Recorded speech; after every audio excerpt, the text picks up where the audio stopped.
Thor: The Dark World is easily the worst MCU movie to date, and there's no debate about it. Let's get to the review.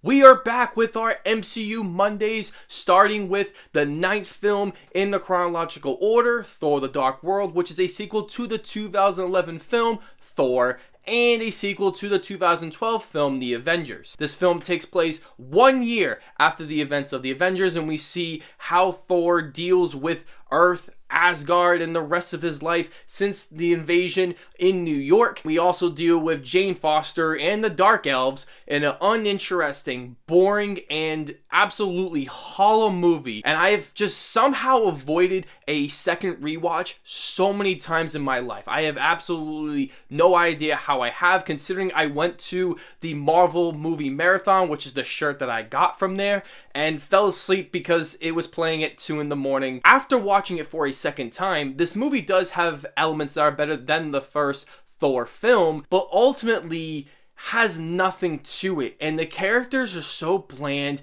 and so boring and just absolutely uninteresting, along with a garbage story, that I feel like if I didn't watch this movie, I don't think I would be missing anything from the MCU franchise as a whole. Who has an arc in this movie? Thor?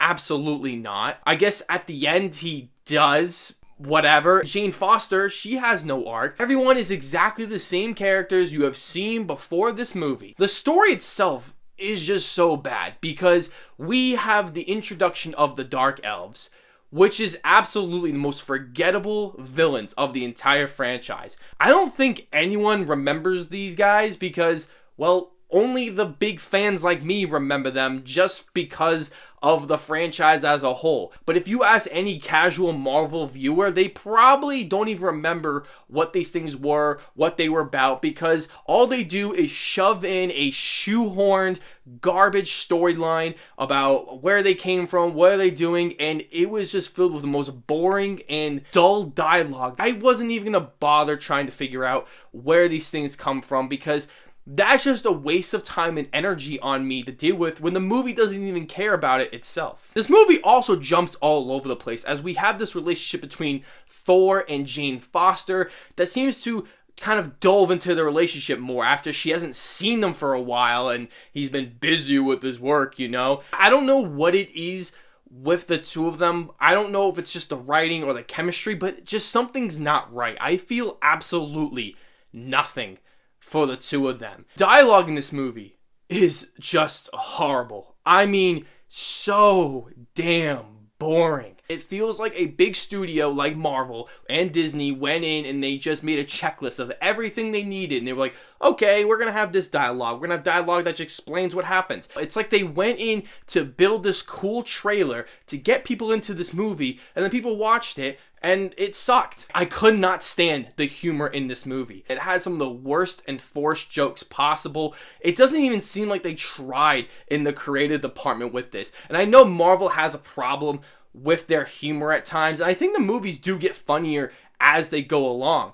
But this movie just has none of that. Especially with the Darcy character, who just needs to be cut out of the whole movie in general. She shouldn't have been in the first one. She shouldn't have been in the second one. And even Dr. Selvig shouldn't have been in this movie either. I feel like he has no reason to be in here. They had to have him in here because he's in the first one, he's in the Avengers, and he actually has a purpose in those. He shows up in this one randomly and gives a bunch of boring exposition dialogue, and then here's the rest of the movie goes. There's no true arc to him. He doesn't feel like he has a purpose to Thor, to any of the characters. The music is completely boring, uninteresting, and is very manipulative. It tries to get you on so many scenes that try to make you feel a certain way, like you're sad or you're emotional or you're getting ready for a big fight, and I just felt nothing. The movie didn't even try to create that emotion with just this boring music that is truly forgettable in every way possible. The cinematography is also very bland, and this is, I think, the start of the bland cinematography that we get, as this movie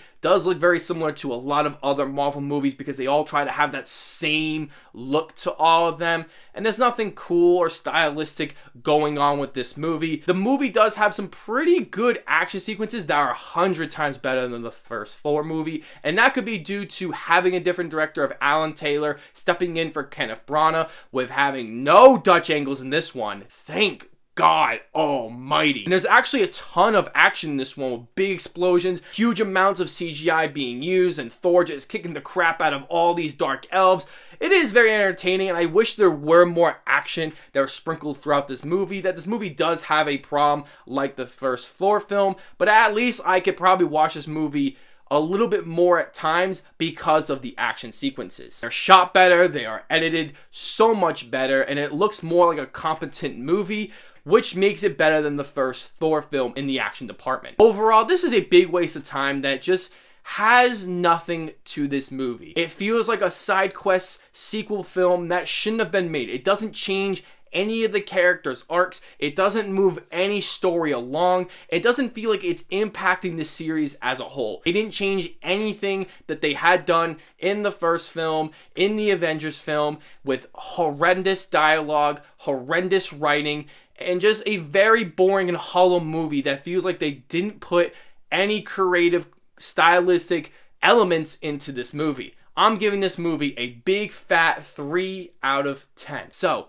let me know down below, what do you guys think of Thor: The Dark World? And if you have seen it, where would you rank it in your MCU rankings? Next week for our 10th MCU Monday in chronological order, I will be talking about Captain America: The Winter Soldier. So if you haven't watched it or you want to give another rewatch, go ahead and watch it before next week so you don't get to miss the next upcoming review. Before you check out the review, don't forget to hit the like button and subscribe to the channel if you haven't already. It means the world to me. You guys are liking the videos and being subscribed to the channel. You guys are the best. As always, I will see you all in the next video.